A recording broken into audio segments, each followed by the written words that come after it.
What if Jason Voorhees' mask wasn't just a disguise, but a prison for something far darker? In this video, we'll uncover the hidden origins of Jason's iconic hockey mask, the terrifying secret it hides, and the truth the movies never dared to show.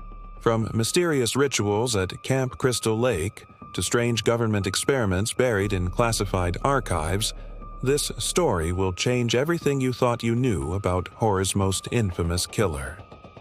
Stay until the end, because once you learn what's behind Jason's mask, you might never sleep again. For decades, Jason Voorhees has haunted our nightmares. The hockey mask, the machete, the silent footsteps, they've become symbols of pure fear. But few know that the story of his mask is even darker than Jason himself. In the beginning, Jason didn't wear the mask. In the first few murders, his face was exposed, twisted, scarred, human. But something changed after that night in 1982, when a paramedic at Crystal Lake found an old hockey mask floating on the surface of the water. The mask was split down the middle, its paint chipped as if it had been through a fire. He took it home, cleaned it, and kept it as a souvenir. 3 days later, his house burned down. His wife claimed she heard someone breathing heavily in the dark, right before the fire started. That same night, witnesses reported seeing a large figure walking near the lake, wearing that same mask. So, where did the mask come from? And why does it seem alive? Hidden police files from the Crystal Lake Sheriff ES Department mention a series of drownings that occurred years before Jason ES' first known killing spree. All the victims, young boys who played hockey at the local camp, disappeared one by one. When their bodies were finally recovered, they were found with deep cuts across their faces, as if something had been carved into them. Each boy wore a mask. Each mask was marked with a strange red triangle just like Jason's. Locals whispered that the masks weren't the ordinary, that they were part of an old ritual meant to protect the camp from evil spirits. But when the camp counselors mocked the ritual and threw the masks into the lake, the protection turned into a curse. And that curse found its host in Jason Voorhees. Years later, during a quiet investigation into Camp Crystal Lake's past, a journalist named Alan Bruckner uncovered a box of photos hidden in the town's library archives.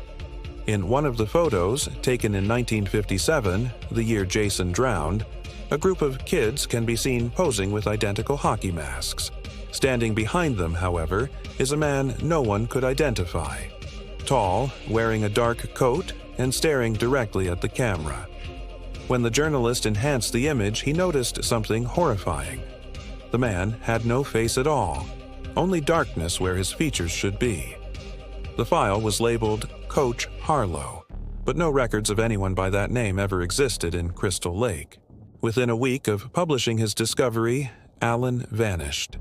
His car was found near the lake, engine running, headlights on, but his body was never recovered. The only clue left behind was a mask, resting on the driver's seat. Some say the mask is the true source of Jason's immortality. Every time he dies, the mask finds a way to bring him back, feeding on fear, pain, and blood. Paranormal investigators have long suspected that the mask acts as a conduit, channeling energy between the human world and whatever nightmare realm Jason comes from.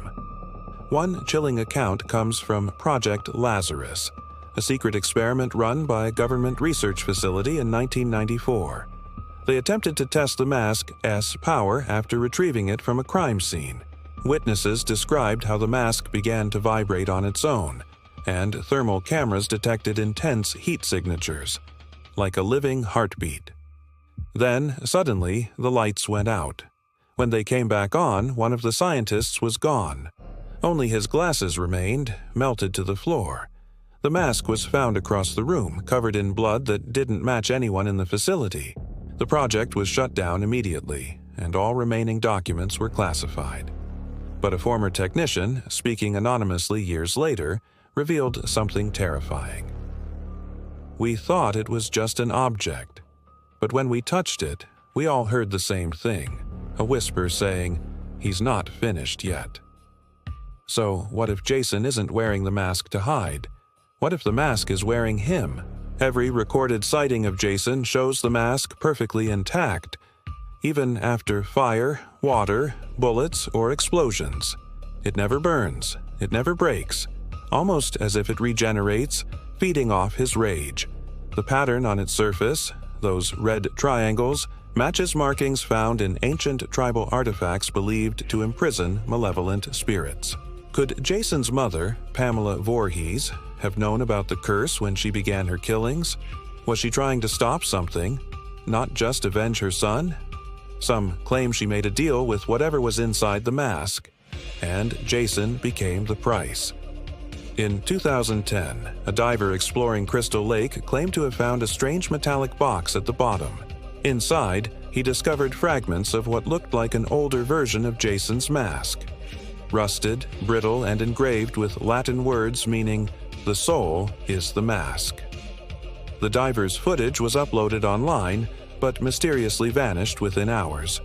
The diver himself disappeared 2 weeks later, and here's the most unsettling part. His oxygen tank was found floating near the shore, with Jason S. mask carved into the metal. No one knows where the mask is now. Some believe it was destroyed. Others say it still lies at the bottom of a crystal lake, waiting for someone brave or foolish enough to find it. But one thing is certain. The mask is more than a symbol of horror.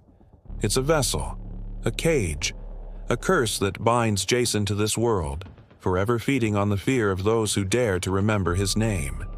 And maybe, just maybe, that's why he never takes it off. Because the moment he does, the thing behind it might finally be free.